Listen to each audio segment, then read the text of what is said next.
I wonder how many women actually love themselves or recognize their lack of love for themselves. So, would you do more for your friend or a spouse or a significant other than you would do for yourself? If so, your self love might be lacking. And I've been reading a lot of books, using some workbooks, trying to figure out when I stopped loving myself. And although I'm not anywhere near where I want to be yet, I've made tremendous progress in the last few weeks. And I think trying to dig deep and recognize and understand when and why you stop loving yourself is like a huge breakthrough. At least it was for me. It was like this barrier that I had put up that I didn't talk about very much. And then all of a sudden I was like, that's the scenario. That's what happened. And I have allowed this to hold me back all these years. And then I just progressively got worse and worse, making these comments about myself, and like it just became a habit. It was nothing that I intentionally did, but now that I pay attention to it, I catch myself saying like mean things about myself or making rude remarks. And of course I try to play it off as a joke, but most of the time I'm actually being serious and I feel that way about myself. So now I'm working hard on trying to dial it back. But for me, it started in a relationship that I was in just out of high school. I was gaslit, cheated on. My boyfriend would pretend that he was going to drill for the army. He would put his uniform on. He would leave. He'd be gone for days. He was actually cheating on me and stalking me, at the same time. Like he would go sleep with other women. And then I would go to work and think I saw him. And I would send him a text like, are you still at drill? Because I swear I just saw you. And he'd be like, yeah.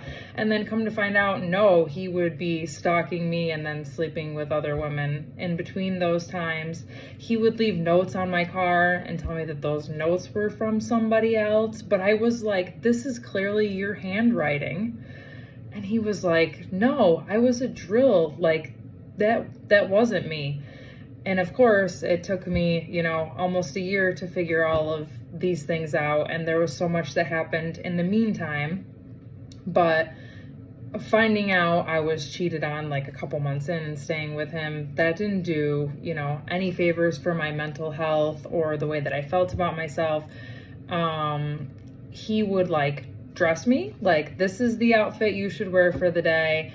And back then, and still now sometimes, I just want to hang out in my gym clothes. Like, that makes me happy. And you know what? If I want to go to Walmart with my gym clothes on, or I'm just lounging around the house, why do I need to put on like a blouse or a polo and some nice dress pants? No. Like, there's a time and a place for comfort, which in my opinion is within the walls of your own home, of course. Like, whatever makes you comfortable though. Some people hate sweatpants and they want to wear jeans, and that's phenomenal. Whatever works for you, and I have some days like that. I have some days where I think my dress pants are more comfortable than jeans, and more often than not for me now, like I prefer my dress pants over my jeans. But I'm never going to tell you that I prefer my dress pants over my sweatpants. But you're never going to catch me in sweatpants at work. So see how this goes. Preference, for each portion of life, right? But this is something that as a mother now, I think about a lot. And I decided like it's time to do some serious deep digging and figure out why I feel the way I do about certain things, because I want to be the best example I can for my kids. And this is something that I think, especially for my daughter, that I need to be more aware of, and set a good example for her and for my son as well, as far as like, if you're feeling these emotions or somebody is treating you this way, making you feel this way about yourself, that's not a healthy relationship and that's not okay. And a lot of times when people are in relationships that include domestic violence or they're, being told horrible things about themselves and their self-esteem just goes out the window, they don't recognize these things. And sometimes even as an outsider, you talking to them, they still may not recognize it, and people are going to recognize things in their own time. But I want to raise my kids with the tools to recognize this, hopefully. And I know that they say love is blind, right? But it never hurts to try. So to recognize these things, along with knowing how to be very careful entering a relationship, because you always have that honeymoon phase and it's like, oh, this person is great. They are A, B, and C, X, Y, and Z. They've got it all. Like, they're the whole alphabet, okay? No, they're not. No one is the whole alphabet, but someone is the alphabet that you need, right? But going into it, when you're like, this is great, they took me out to dinner, they opened my car door, sure. You know what? The guy that did all of this to me, he did all of that. He was perfect in my words and my thoughts and feelings from the get-go. Then he stopped taking his bipolar medication that I didn't know he was on and completely changed. And of course, it started with mental, telling me this is what you should wear. You shouldn't wear that. It doesn't look nice on you. You should come to the gym with me. We should run more. You shouldn't eat that food. It just spiraled, right? And it was all about my looks at first. And I was already, like a 18-year-old woman. Or girl, whatever you want to say, but I didn't love the way that I looked, but that just made things immensely worse, right? There was no support there, and the things that he would do, they were weird, no, you can't sleep on the outside of the bed, you're sleeping on the inside, so if you need to get out of bed, I know that you're getting out of bed.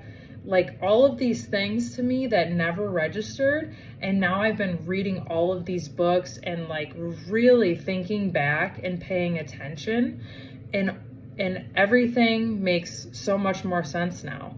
But now I'm trying to get myself, get my walls down and be the person that I know that I can be. And I'm hoping for other people that they can start recognizing things before they build those walls, because all of these relationships that I've made in between this time, which has been many, many years, have not been as good as they should have or could have been because of my lack of willing to put in what I actually could, because I felt that I couldn't, or that if I did, it wouldn't be good enough. I wouldn't be good enough, whatever. But totally damaged relationships on my own accord, not necessarily realizing it, but that doesn't make it any better.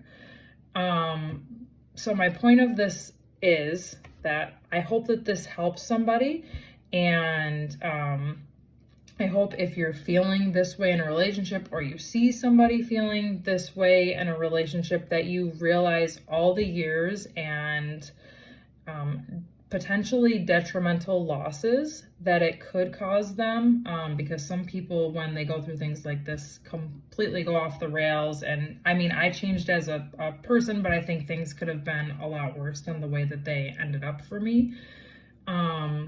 So I hope that you can help them, some self-love books, something like that. This one's great in my opinion. I'm not all the way through it, but it's done a lot for me. And I have started being more open with people. I have wonderful friendships now, but I still have a lot of work to do and a lot of digging to do. And, letting go of a relationship like that, I recognize that in all of my relationships after that, I still had triggers, and I'm not really sure that they'll ever go away. But if someone comes up behind me and they put their hand on my neck like that or something, or my kids, put their hands right in my face, that scares me to this day. And I'm not quite sure that that's ever going to go completely away, but now I recognize these things. I recognize the bad things that I say about myself, and instead of finishing my sentence completely now or continuing forward with it, I try to catch myself and be like, no, you know what? Actually, you're not as ugly as you think you are, or something like that, whatever.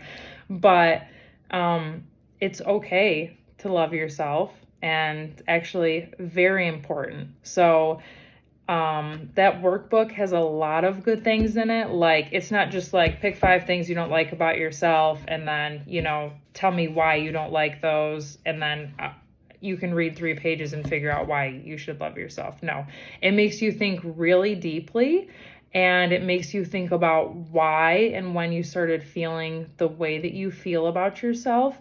And, for me, it was this huge eye opener of like, oh my gosh, it stems back to this relationship. And then I think about it, and honestly, I never actually healed from that relationship. And all of the things that happened in it. I just, I would work out, I would go to work, I would keep myself busy and do what I had to do to occupy my time until I felt like I was ready for the next relationship. And I never really healed or allowed myself to like feel everything that I should have felt from that. And I'm not angry, but I wish I would have taken that time for myself and done some serious, like, look at the damage that this caused to you internally, mentally and physically. And how do we heal from this? How do we take the time to move on from something like this, that happened? How do you stop feeling like every time you get out of your car, somebody's going to be there and, put their hand over your mouth and grab you around the neck and, tell you that they're going to kill you? That's not something that you just move on from in a day or 2, or probably even a year, but it's something that I need, and probably a lot of women need to actually work through and handle. Because if you don't, you're going to sabotage every relationship that you have after that. Like friends, boyfriends, whatever the case is, every relationship it's going to have some sort of effect on. And I don't really think that I felt or noticed love until I had my children. Like, I think my walls were up so high that I couldn't and didn't allow myself to give everything that I had or to feel everything that somebody else wanted to give me. And I think that every person in life deserves that, no matter what they've gone through, no matter what they've done. And it's just digging deep and dealing with our past, which I know I'm not the only one. A lot of people have a hard time, dealing with their past, but we've all done wrong things. We all deserve to be forgiven. We've all gone through hard times that we have to work through. And it's just, finding the way that's best for us